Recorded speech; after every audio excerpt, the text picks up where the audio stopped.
Welcome to this episode of Decade Apart. I'm your host, Ryan, for this episode. And this is my brother, Logan. And we're going to be talking about the great outdoors.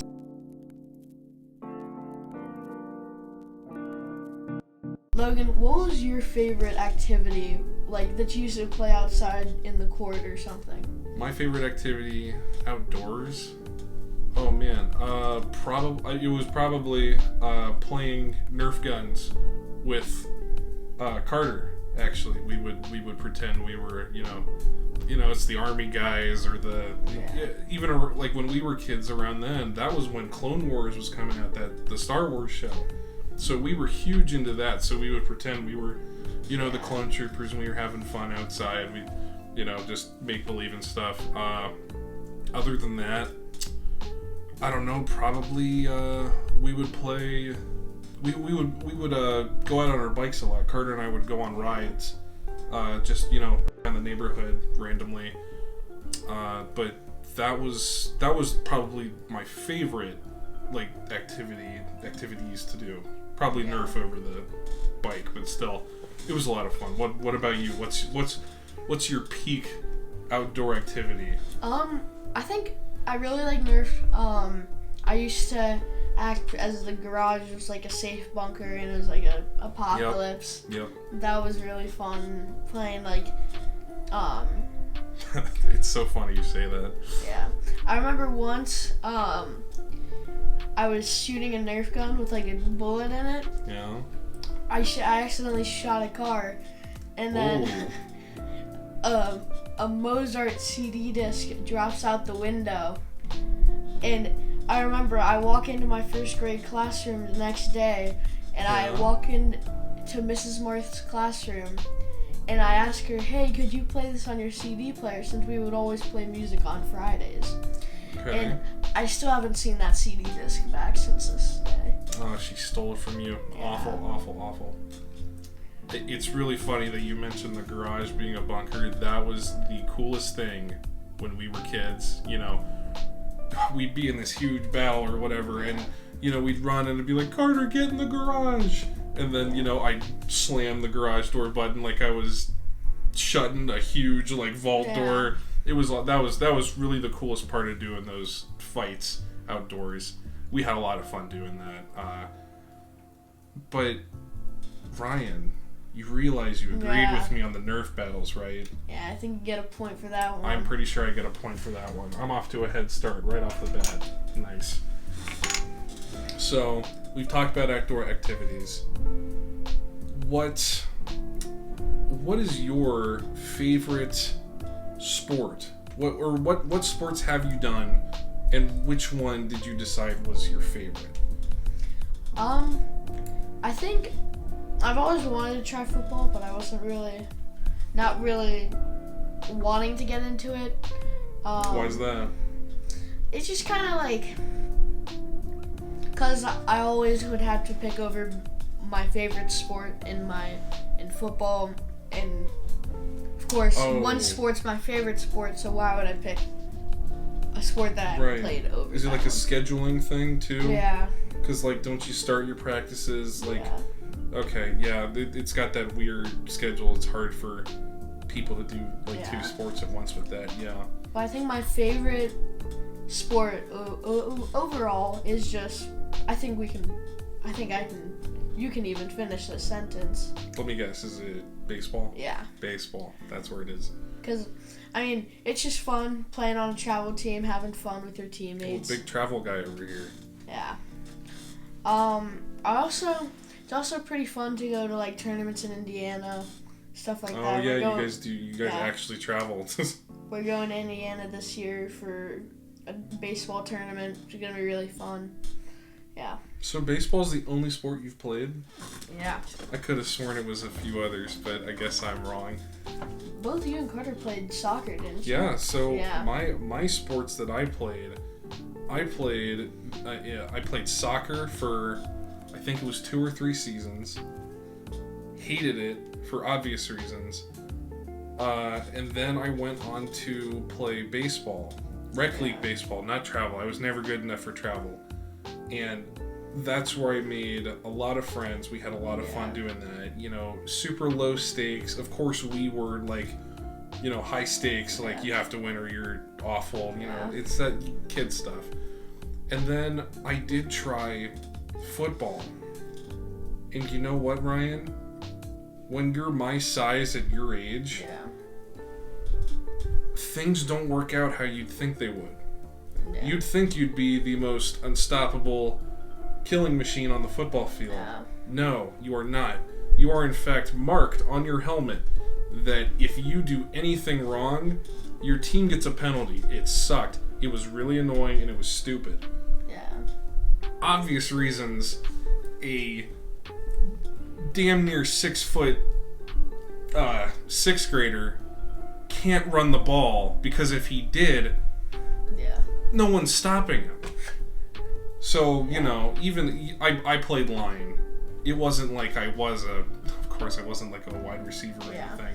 But, you know, had the ball ever gotten to me, there was a rule, and we would be penalized if we didn't follow it, that if I had ever caught the ball on line, which I shouldn't have, if I caught the ball and I was on the line, something was wrong. I was to take a knee. I couldn't try to run it. I couldn't do anything, and it was the most frustrating thing ever. It's at least in my mind, you know, because it was obviously never going to happen, but chance that it would have happened. Yeah, you would want to have. I would want to have it. Moment. I would want to go. Like everyone likes seeing those, you know, big guy plays in the NFL. You know, when the big guy gets the ball and he's just running and no one can stop him. Those plays are always great to watch. But you know, I guess it was just a feeling that, you know, I could never do that. That's why I'm like, oh man, football sucks. I'm gonna stop. Probably shouldn't have. I probably would have been great at it if I actually tried and, you know, kept going past, you know, 6th, 7th grade. But you know, I was a kid, so I stopped myself. So, you know, then I picked up baseball again, and you know what? I just decided I hate sports. I'm not a big sport. I'll watch sports. I'll watch them, but just not, you know, just not there for it. Yeah, I think definitely. I think sports, definitely a good topic. I think, you know what's actually funny about you saying about everything with football? Actually, in 7th grade now, they've changed the rules. So after 6th grade, that whole rule's abolished. So you can do it whatever. We have a 13-year-old running back that's in 6th grade. He's like almost 6 foot already. He's like 150, and he can run the ball next year as a running back. Oh my god. See, I was literally a decade late in getting my spot in the spotlight for football. Yeah. But I do have to, you know, I agreed with you. Yeah. Baseball is probably the most fun sport I played. Yeah. So you get the point. I get a point. Yep, Ryan gets a point. So what do you got for me, man? I know that I didn't ever do Boy Scouts, but like Boy Scouts is a good call. What did you do in Boy Scouts? So like technically, fun. I wasn't even in Boy Scouts. We were in what was called Cub Scouts at the time. Oh, so you were in the we were in like it was like little leagues of Cub Scouts or of Boy Scouts. So, you know, our dad was he was like, he wasn't the leader, I shouldn't say that, but he was one of like the main people that like, you know, ran our group. He stayed with us. He was probably just a chaperone now that I'm thinking about it, but you know, he was there all the time. That was a lot of fun. We would go on, we would have activities almost every week, and then we would go to a like summer party where it was like a cookout. It was like a cookout with all the parents and all the kids, and it was a fun time. It was a good socializing thing. Yeah.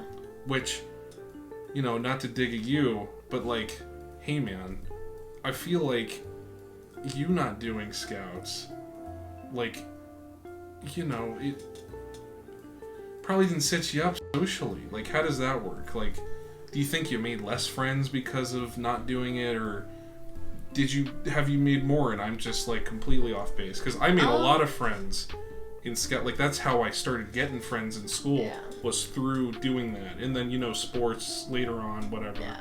But Scouts was my first group activity that like was important to like social engineering yourself. I feel like, well, actually, the kind of roles actually changed. There's only a couple people in our school that now do Cub Scouts or Boy Scouts because like it's seen as not cool and like kind of just because like for our school we host a Veterans Day program with like singing and everything. I think the coolest thing about it is that the Boy Scouts, they get to take the flag up and put it in the stand. That was always a super important thing. Like it was the color guard. Yeah. That's what they're called. I always thought those kids were so cool bringing up the flags like that. That was really sweet. I can't remember when I stopped doing Scouts, but do you think like you missed out at all by not doing it? I don't think I necessarily missed out. I mean, I also do a lot of extracurricular stuff. Like, I played St. Matt's baseball. I go to extra, like, I go to study tables. I go to math enrichment for, like, higher math. Compacted math, that's also a thing. Yeah. Okay. Well, unfortunately, I have to agree with you on the social repercussions because I wasn't a huge extracurricular guy in school. In even high school, I wasn't a huge extracurricular guy. So the fact that you brought that up, I will agree that you have probably made a lot more friends with your extracurricular, all of that stuff you do. I mean, this guy's in you're in the National Honor Society, you're in the Beta Club, he's doing travel sports, he's done school sports, student council. He's ahead of me by a lot, which is good for you, man. Yeah. And I think we'll call that an episode. Yeah. So how many points did you end off with? I got one again. What'd you get? Wow, you are really not hitting the ball this time. I have 2 points. Winning again. Damn. 2 episodes in a row. Huh? Yeah. All right. Well, 1 for 3. Thank you all for joining, and we will see you in the next episode. See ya.